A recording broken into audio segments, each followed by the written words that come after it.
விருச்சிக ராசி அவர்களுக்கு இந்த சனி பயிற்சி எப்படி அமையும்? சரி, விருச்சிக ராசிக்கு இப்போ 5ல் வந்து சனி பகவான் வர்றார். அப்போ 5ல் இருந்து அவர் நேராக 7ஆம் இடத்தை பார்ப்பார். அதுக்கடுத்து 11ஆம் இடத்தை அவர் பார்ப்பார், 2ஆம் இடத்தை பார்ப்பார். இந்த விருச்சிக ராசிக்காரங்களுக்கு இது ஒரு யோகமான டைம். ஏன்னா 3-4 5ல் வர்றது ஒரு யோகமான ஒரு அமைப்பு. அப்போது சொத்து சார்ந்த விஷயங்கள் நல்லாயிருக்கும்.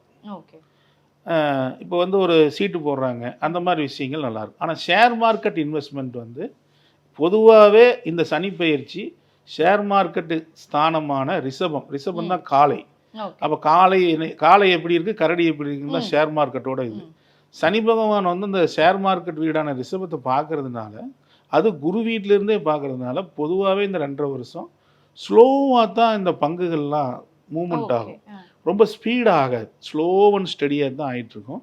அதுலேயும் குறிப்பாக விருச்சிகத்துக்கு 5ஆம் இடத்துக்கு சனி போகிறதுனால கவனமாக இருக்க வேண்டியது ஷேர் மார்க்கெட்டில். ஷார்ட் டைம் பண்ணணும், கமாடிட்டி பண்ணணும் அப்படின்னா ரொம்ப கஷ்டமான ஒரு நிலைமை தான் வரும். அதே சமயம் 5ல் சனி இருக்கிறதுனால இவங்களுக்கு சொத்து கிடைக்கும், புதிய வாகன சேர்க்கை ஏற்படும், 2 வீலர் மாற்றுவாங்க, 4 வீலர் மாற்றுவாங்க, புதிய வீடு கட்டுவாங்க. இந்த மாதிரி அமைப்புகள்லாம் ரொம்ப சிறப்பாக இருக்குது.